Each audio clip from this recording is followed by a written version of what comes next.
Soho Estates is kind of a very interesting company, and it's a sort of a family-run business, famously started by Paul Raymond. And Paul Raymond was a chap who in 1958 opened a business called the Raymond Review Bar. And the Raymond Review Bar in 1958 was an extraordinarily successful and innovatory premises, a strip club in Soho, which now seems to be, or later became full of strip clubs, but it was kind of the first one that was respectable-ish. And Paul Raymond also told me that he only ever had enough money to last 6 weeks. That means if he didn't succeed in 6 weeks, he was bankrupt again, and he would have to find a new idea. Well, thankfully that 6 weeks period became very successful, and therefore he became Soho Estates, a Paul Raymond organisation at first, and then he moved. He was quite successful in publishing, and then he was very successful as he bought property in Soho. And here we are, get to Soho Estates, which is a family business founded by a gentleman who became quite famous as a character in Soho, and there's films about Paul Raymond, there's books about Paul Raymond. It was very much part of the growth and development of Soho from the post-war era to the new enlightened era of the 80s, 90s, 20s.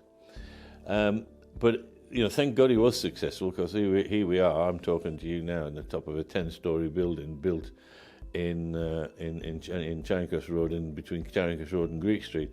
But that acorn that Paul Raymond started, which was called the Review Bar, it changed the generation's attitude. It changed people's attitude to sex. It seemed to be there was a great deal of anti strip clubs, anti that sort of business. But in truth, it led to a revolution in social readjustment that went a long way to not discriminate against sexual repression. Now, only looking back on it do people ever see that that's what happened, right? But we went through a period of enlightenment in the 60s, 70s, 80s, 90s. But that's kind of where we started here in Soho. And in 1986, when I arrived here in March 86, and we opened the Windmill Theatre, and basically I learned that when you worked for Paul Raymond, basically, he told you what to do and you did it. You kept your mouth shut and listened and learned, and eventually you worked out what it was you needed to do.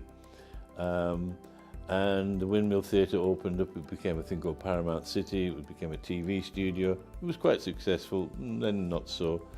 And eventually, personally, I met Paul's daughter, Deborah, in 1986 when I started working here. And we got married in 1987, and my 2 children, born in India, were from that union.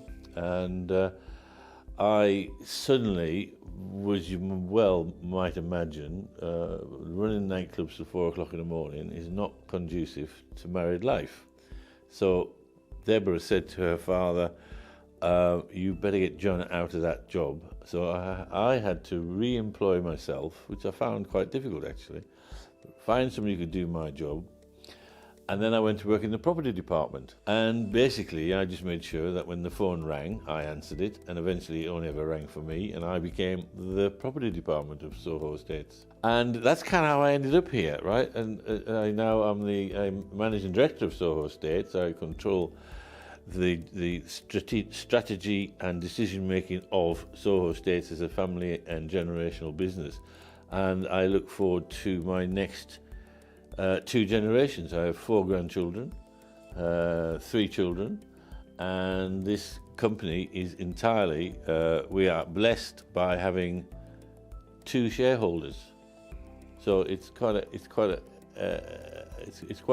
we're quite able to make swift and decisive decisions because families quite few, and we're all very much on track to what we see as a generational future.